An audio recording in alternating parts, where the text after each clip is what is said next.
Hello teachers, and welcome to this quick video where we just want to share some insight on how to best lead the egg drop project with your classroom. This one tends to be one of the kids' favorites because it's a little bit different and so unique from the others, but that also means we need to take a few different things into account as the leaders of the room.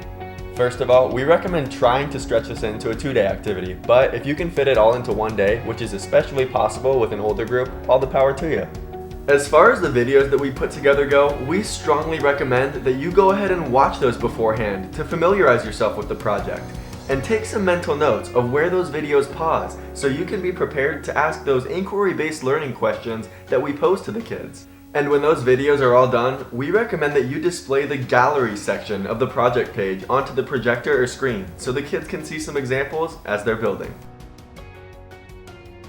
As far as tips go while the kids are designing and building, make sure that they're drawing out their designs and ideas on paper before actually starting. In this project especially, kids tend to get their materials in front of them and build something totally crazy and that's not super functional for the idea behind this project. And that's how we make sure that the brainstorming step of the engineering design process takes place here and then guides them through the rest of the project.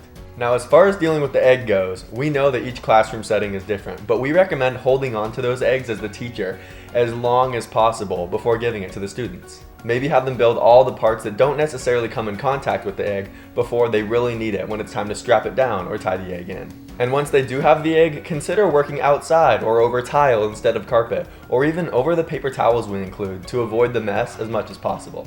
If you or your students aren't comfortable with the hot glue gun, no worries at all. We should be able to make most of the connections associated with this project with the rubber bands or the tape. And when it comes time to testing it, we recommend having the students or groups go one at a time, whether you're just doing it from a standing position or whether you go find a ledge or something like the playground to drop them off of.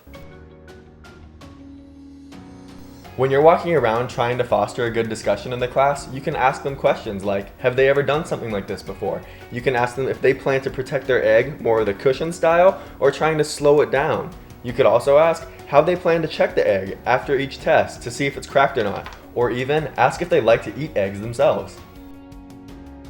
As far as materials go, we thought of 2 things we wanted to pass along to you. Number 1, it doesn't make sense for us to include the real eggs in the actual bin. So that's why we hope it works for you that we included a gift card in there, so you can go buy some for this project at your convenience. We also wanted to warn you about the balloons. Those are put in the bin as sort of a trick. Students often get really excited about them and try to incorporate them in their design, but they're not actually too functional. So if you see the students using them, try to probe them and see what their real objective in using that balloon is and see if it will help them or not.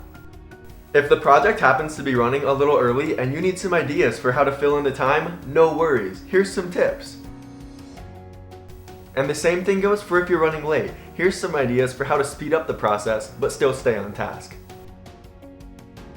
As far as safety goes, please just use common sense and be careful with that hot glue gun. And do it with the gloves on and over a sheet of newspaper so we don't get burned and we also don't destroy any school property. Another quick note is during the testing portion, make sure students' heads are on a swivel so they don't end up with a cracked egg on top.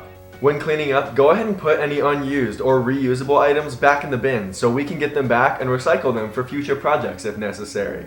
So thank you so much for all your time and for all you're doing for these students. If you have any questions after watching any of these videos, please do not hesitate to reach out. I hope you have a great time with this egg drop project.